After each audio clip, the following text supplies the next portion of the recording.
Hello, অত্যন্ত চমৎকার করে গান পরিবেশন করলেন আমার শ্রদ্ধাভাজন ব্যক্তি, যিনি বাংলাদেশে নয় বহির্বিশ্বে যার সুখ্যাতি ছড়িয়ে আছে, শ্রদ্ধেয় শরীয়ত সরকার। খুবই চমৎকারভাবে ওনার আসর বন্দনা গান শেষ করে বসলেন। আমাদের দরবারের পক্ষ থেকে, কমিটির পক্ষ থেকে আমাদের একজন যিনি উপস্থাপনা করলেন বাদল আহমেদ, উনি অত্যন্ত চমৎকারভাবে ওনার উপস্থাপনার মাধ্যমে আমাদেরকে বলে গেলেন, দুটি ধারা দিয়ে গেলেন, দুটি পালা দিয়ে গেলেন, আমরা যেন এর বিষয়ে কিছু কথা বলি, আলোচনা রাখি এবং কিছু গান উপহার দেই। উভয় শিল্পীকে অত্যন্ত চমৎকারভাবে আপনাদের মাঝে উপস্থাপন করেছেন। আসলে উনি এতটা সুন্দরভাবে গুছিয়ে বড় করে আমাকে বললেন, আমি আসলে কি বলবো, আমি ভাষাই খুঁজে পাচ্ছি না।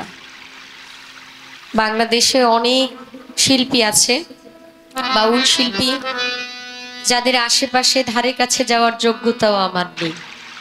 বাংলাদেশের মধ্যে যদি সবচাইতে নিকৃষ্ট নিম্নমানের কোনো ছোট গায়িকা থাকে সেটাই আমি। কিন্তু আমাকে আপনি অনেক বড় করেছেন। আসলে মন যার বড় থাকে সে ছোট জিনিসকে অনেক বড় করে দেখে আর কি। দেখার মধ্যে অনেক সময় অনেক কিছু থাকে যেটা আমরা সকল সময় বুঝতে পারি না।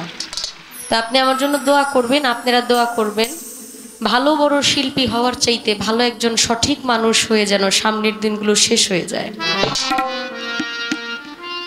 আমাকে যে দায়িত্ব দিলেন আমি জানি না এই সঠিক পবিত্র দায়িত্ব আমি পালন করতে পারবো কিনা।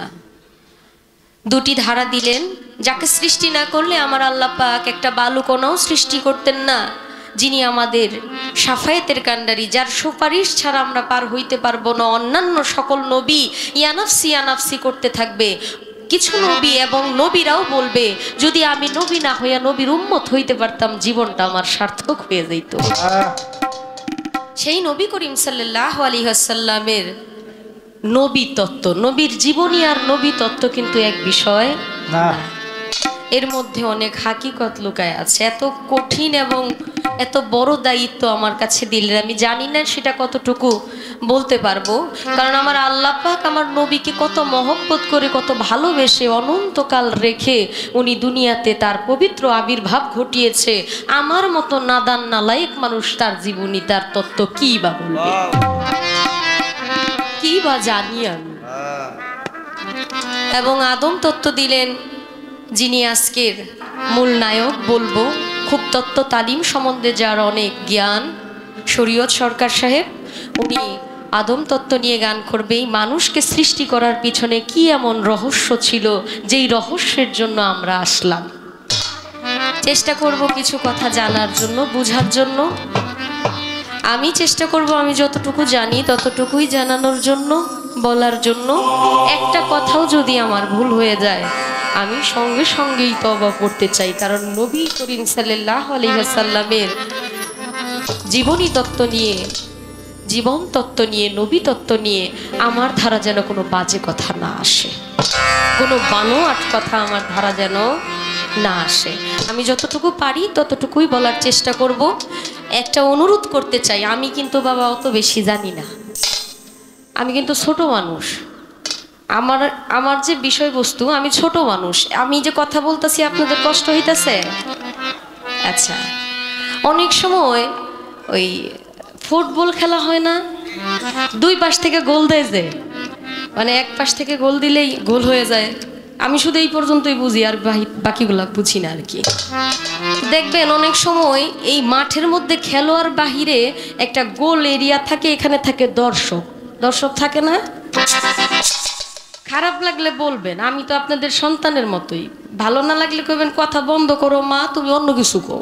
একটু ভয় দেখায়েন না, দেখেন ভয় দেখাইলে কিন্তু গাইতে পারতাম না। আচ্ছা, ওই খেলার আশেপাশে যে দর্শক, এই দর্শকের মধ্যে দেখবেন অনেকে কয় এই এই এইভাবে না ওইভাবে, ডাইনে যাবে বামে যাবে, মানে উৎসাহ দেয় না? আচ্ছা, তো এই উৎসাহের ফাঁকে কিন্তু বল অনেক সময় মাঠের বাইরে চলে যায়, যায় না? দর্শক থাকলে একটা কিক দেয়, কিক দিতেই মনে করেন বল আবার মাঠে চলে আসে। ঘটনাক্রমে মাঝে মধ্যে বল কিন্তু ওই দর্শকের শারীর একজন দর্শকে গোলও দিয়ে দিতে পারে, কারণ বল তার কাছে গেছে, উনি দিছে অনুমানের উপরে ওই খেলোয়াড়ের যেন পায়ের কাছে যায়, কিন্তু ওই বল ওই খেলোয়াড়ের পায়ে না লাগিয়া সরাসরি গোল হয়ে গেছে। এই কথা কোয়ার মানে কি জানেন? আমি এই বাউল জগতে অল্প কিছুদিন ধরে আসছি, আমি ছিলাম দর্শকের সারির মানুষ।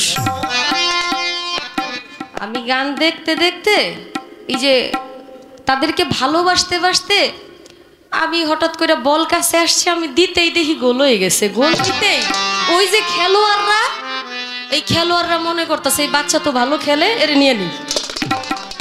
এখন এই বাচ্চারে খেলোয়াড়দের সাথে আইন না এমন বড় বড় খেলোয়াড়দের সাথে খেলা দেয়, আমি বাবা আতঙ্কে থাকি। বুঝছেন নি বিষয়টা? আমারে কিন্তু ডর দেখানি যেত না। আমার বাপে কিন্তু খুব ভালো জানে, বুঝে। আমি যতটুকু পারি অতটুকু বলবো, আমার ভুল বেয়াদবি ক্ষমা করবেন, ধরবেন শুধু উনারে। কারণ আমি তো আপনাদের মেয়ের মতো, ছোট বোনের মতো। আমি ভুল করলেও আমার আপনারা মাফ করে দিবেন, আমার একটু দয়া করবেন, ওনারে কিন্তু ছাইরেন না।